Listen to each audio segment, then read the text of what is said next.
Hello, this is D and I'm back with another video. Well, this is my second video of the day. Earlier, I uploaded 4K 60 frames per second footage of Resident Evil 3 Remake maxed out on the PC. I'll also leave a link in the description down below so you guys can check that out for yourself. Now, this story that I'm talking about is the PlayStation 5, and apparently they're having some cooling problems with that system. Now, I got this report yesterday from Tony Stark, and apparently he got it from D Black Raven 1, but they couldn't find the source for it, so I kind of just ignored it because I didn't want to talk about a story that didn't have a source. Today, however, Tweaktown is talking about it, and we got to get into this. Now, I've been kind of down on the PlayStation 5 recently, and it's not that I'm not looking forward to the system. I'm going to have that system day one. I want that system to be successful, and I can't wait for Sony's first-party exclusives to be on the PlayStation 5. I am anticipating the system. However, there have been some issues with Sony's marketing, and some questions just needed to be answered, and some things needed to be dug into. And that's why the last few videos that I did on Sony were the way that they are. Now, today, unfortunately, we have some bad news again. Now, according to Tweaktown, new reports suggest that Sony is panicking over significant PlayStation 5 overheating issues. Supposed unnamed dev sources tell reporters like Windows Central's Dan Rubino and Jess Corden that the console is simply belting out too much heat for the console array to handle. Now, I gotta say, this is not boding good for the PlayStation 5 if this is true. I once again hope this is not true because I'm looking forward to that system. I am planning to purchase that system day one.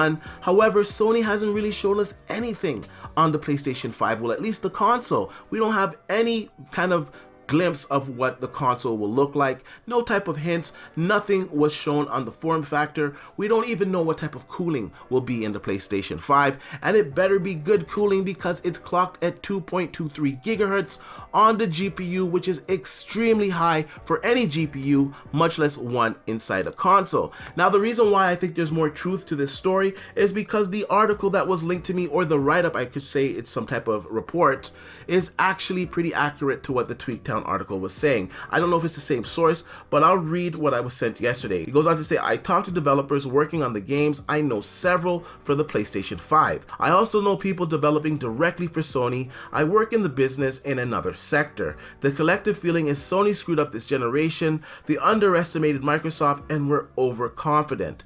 Again, expect delays of the PlayStation 5 as heating problems are possibly to rival that of the Xbox 360. Sony is really concerned right now.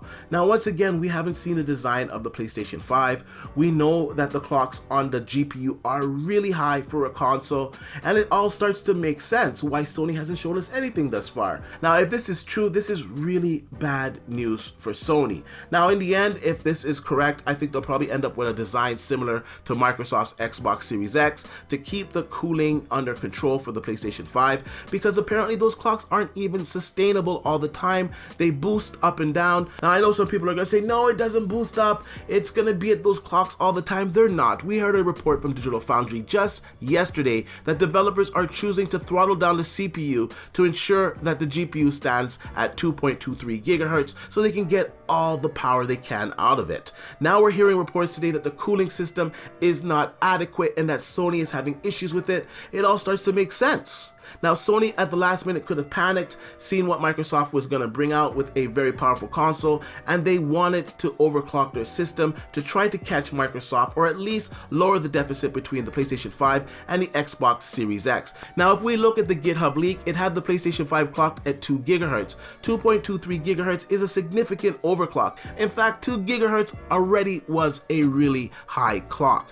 Now, I want to know what you guys think. Do you think this is just a rumor? You think it's blown out of proportion, or do you think it's possible that the PlayStation 5 is experiencing some cooling problems? Now, if this is the case, do you think Sony should delay the PlayStation 5 until they fix it, or do you think that they should just release the console and lower the clocks of the GPU?